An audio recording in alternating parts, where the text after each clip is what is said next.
Hi, today we're going to be looking at cumulative frequency graphs. So, one thing that we need to know about cumulative frequency graphs is that it tells us the number of scores that lie above or below a particular value, okay? And cumulative frequency graphs come from a cumulative frequency table, which is nothing but a regular frequency table with an additional column that adds the cumulative values. We all know that cumulative means all together. Okay, so first thing that we want to go into is percentiles. So a percentile is the score below which a certain percentage of the data lies. So for example, if I say the 85th percentile, I'm basically saying 85% of the data lies below that certain value.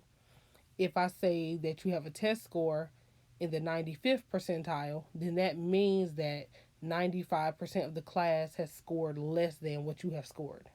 Okay?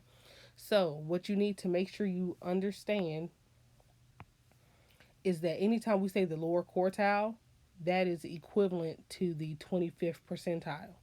Anytime we say the median or Q2, that is the 50th percentile. And anytime we say quartile, that means we're talking about Q3, which is the 75th percentile. So keep this in mind. Okay.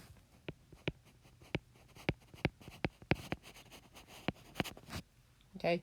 You're not going to necessarily find the 25th, the 50th, and the 75th percentile all the time. You might have to find the 95th one. You may have to find the 85th one.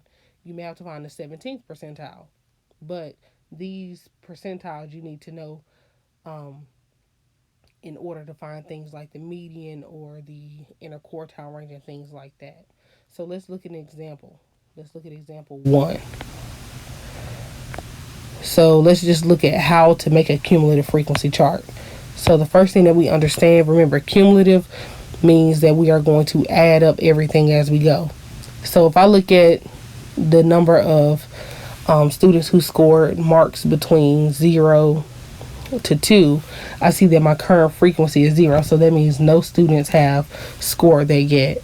Marks 3 to 5, no one has scored there. So my cumulative running total, if I add these two together, my cumulative running total will still be 0. Okay. If I look at how many students score from a 6 to a 8, then my running total would be 7. Okay. And then so on and so forth. So if I have, what's my cumulative frequency of the number of people that scored up to an 11, that would be 18. Because remember, we are adding as we go. And then if I want to find my cumulative frequency for all the people who scored a 14 or below, it would be a 32 here. And then my cumulative frequency for everybody who scored a 17 or below would be a 42. And then last but not least, the number of people who score a 20 or below, it will be 50.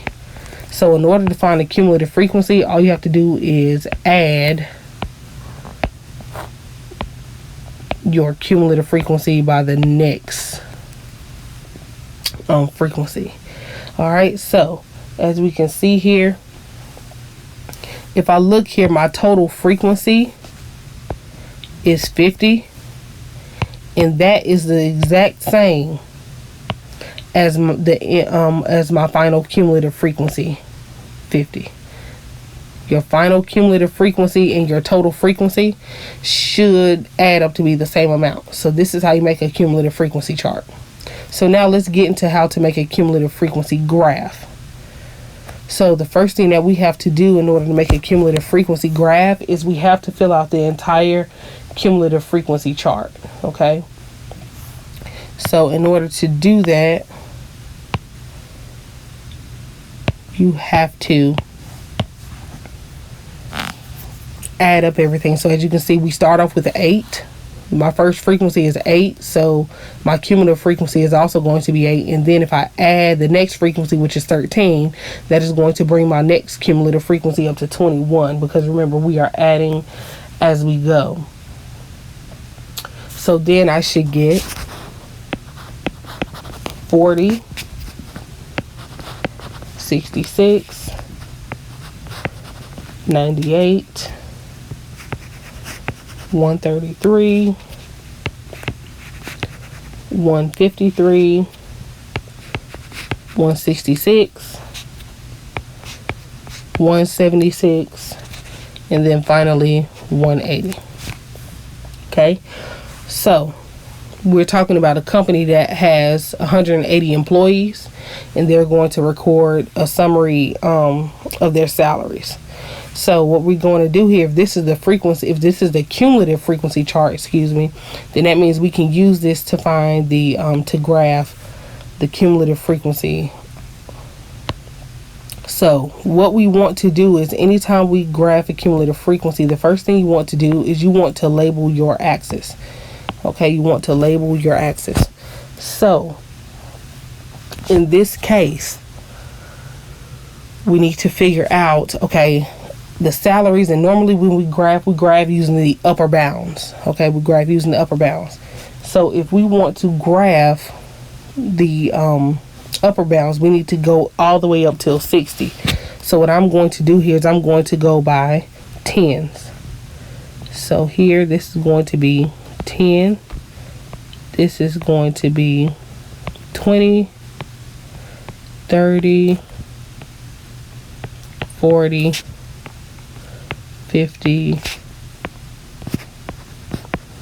60, and if you want to, you can make this 70, even though we're not going to go that far. Okay, so this represents my salary here.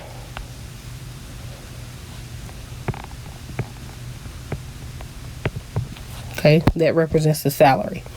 So the next thing we want to do is we want to look at our cumulative frequency. The cumulative frequency goes all the way to 180. So what I'm going to do here is I'm going to go, my major markings are going to be going by 45s.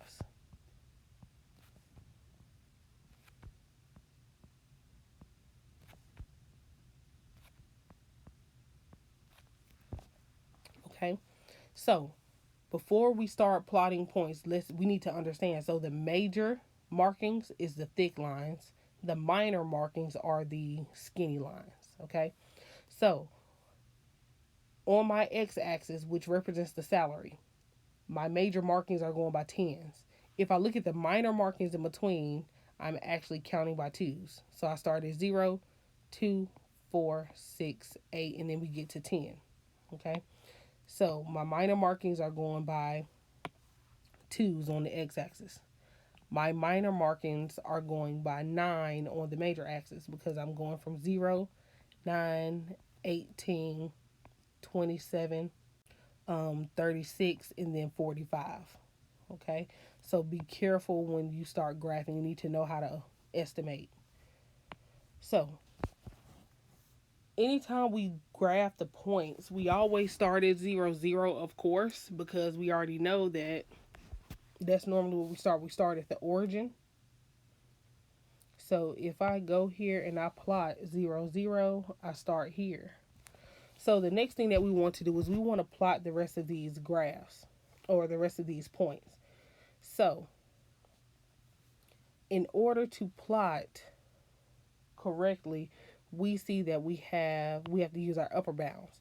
So for the first salary class, from $10,000 to $15,000, we have a cumulative frequency of 8. So that means I need to graph 15,000, 8. And let me make sure I put here in parentheses that this is representing in thousands. Okay, the y-axis is representing the cumulative frequency. You can abbreviate if you want. Okay, so when I first graph this point is going to be graphed as 15, 8. So if I go to 15, 15 is halfway in between 10 and 20, which is going to be somewhere in the middle here. So if I go to 15 and then I go to 8, I'm going to be a little bit below this right here.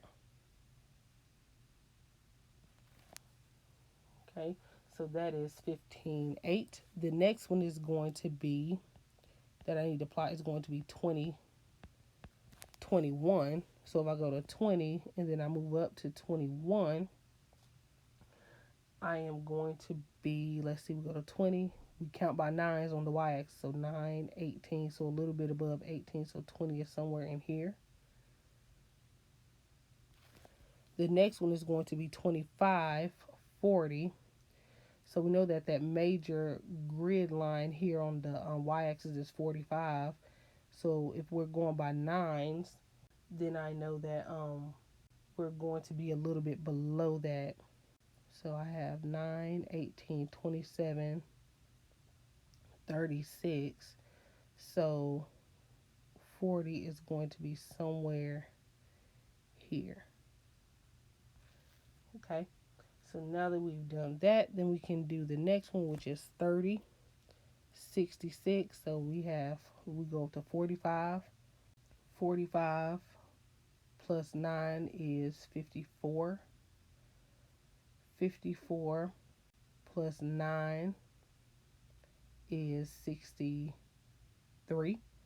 So we need to get to 66. So we're going to be somewhere in here.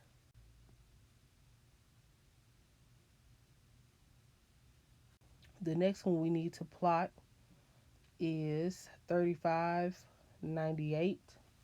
And 35, 98 is going to be approximately right here. And then we need to do 40. We need to do 40, and then we need to do 133. So that's going to be below the 135, a little bit below that. So that's going to be like here. And then we need to do 45, 153. So 45, 153. It's going to be around here. And then we have 50, 166. Which is going to be somewhere here. And then we're going to have 55, 176. Which is going to be somewhere in here. And then finally, we're going to have 60, 180, which is up here. So when you plot all your points, you're going to connect them with a smooth curve. It does not have to be perfect, but do not lift your pencil. So you see right here, you're going to connect it with a smooth curve. Like I said, it does not have to be perfect. And when you do it with a smooth curve, you can kind of adjust like where your points are just a little bit so it can look a little nicer. Okay, so here, this is my cumulative frequency curve here. So what we're going to do is we're going to take this information and we're going to, or take this graph and we're going to find out other information. So we're going to continue this. So the first question about the graph is asking us to find an estimate for the median salary. So remember, median is the 50th percentile. So if we know that's the 50th percentile, our cumulative frequency goes all the way up to 180, meaning that we have 180 people that we're looking at. 50% of 180 is nothing but 180 divided by 2. And we end up getting 90. So when we do that, we need to go to the 90 on the cumulative frequency, axis, and we need to trace it over to the graph and come down. So we're going to go to 90 here, and we're going to trace it over. Normally we denote it by using a dotted line, and we need to trace it, and then we need to come down to mark the salary.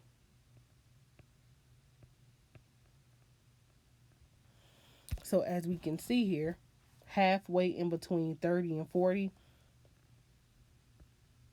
is approximately $35,000.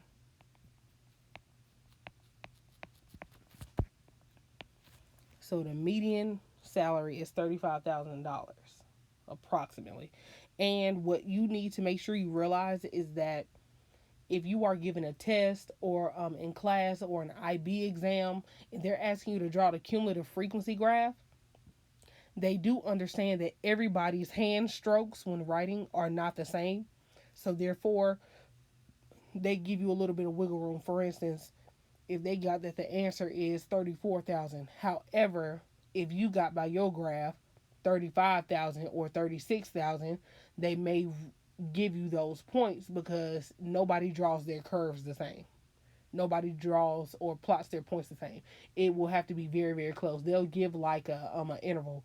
They'll say accept answers from 33,000 to 36,000. Any answers in between that range will be marked correct.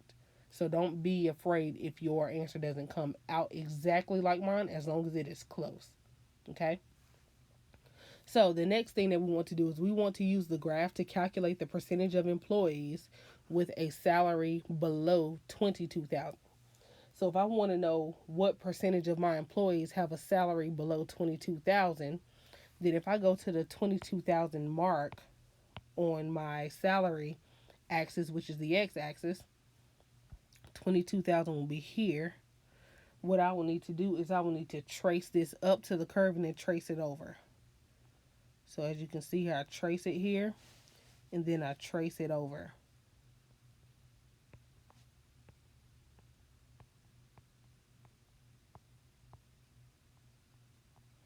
And as you can see here, this gives me approximately 27.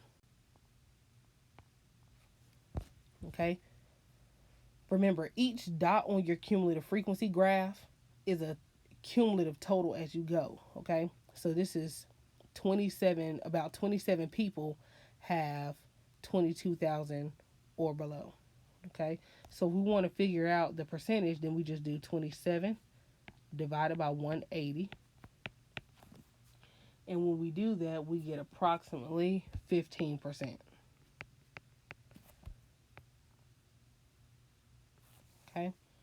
The next thing that we need to do is it says find the percentage of employees with a salary above 58,000. So if I go to 58,000 here, then I go up. And remember, you have to know where you're going, so you have to read your axis correctly. So if I say 58,000 here, let me find another color that's a little light. All right, so if we say 58,000 and we come up,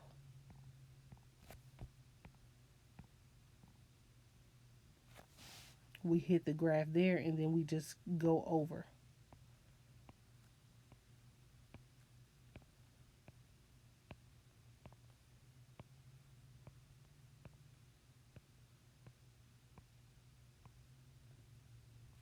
So we're somewhere right here. So as an estimation, we're going to say that this amount here is approximately like 170. Let's say 178. So there are 178 employees that have a salary below. Okay, you have to make sure you understand that. Any point that lies on this curve represents the number of people who have that specific salary or below. Remember, because you're adding as you go. Okay, so we have 178 people who have a salary of 58,000 or below. So if we want to figure out how many people have a salary above 158, we have to subtract it from 180. So if we do 180 minus 178, that gives us only 2 people with a salary above 58,000. So then if we take 2 divided by 180, we end up getting 1.11%. So make sure you understand that all of the points on the curve represent the amount of data points that are that amount or below.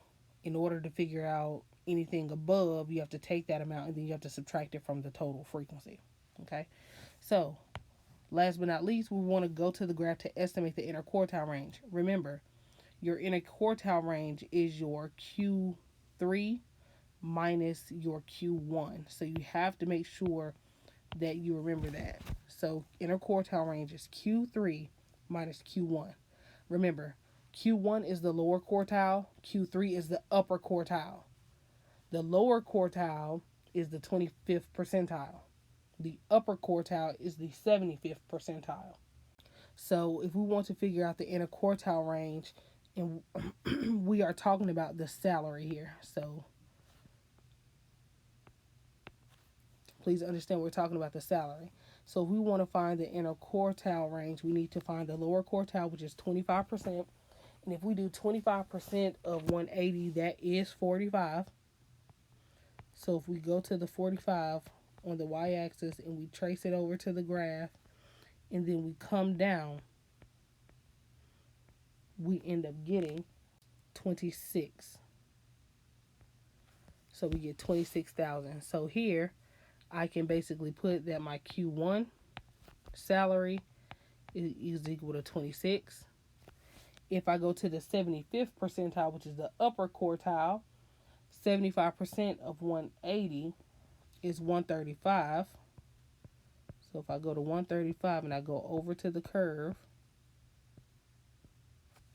and I come down,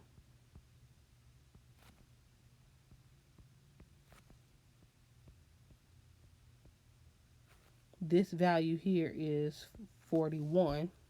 So I know that my Q3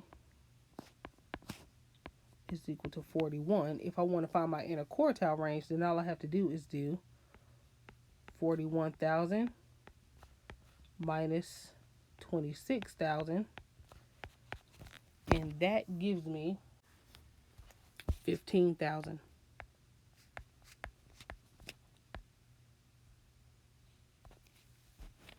Okay, so that is my interquartile range for the salary, 15,000. So if you have any questions, please write them down or email me, text me, and I will get everything cleared up for you. Thank you.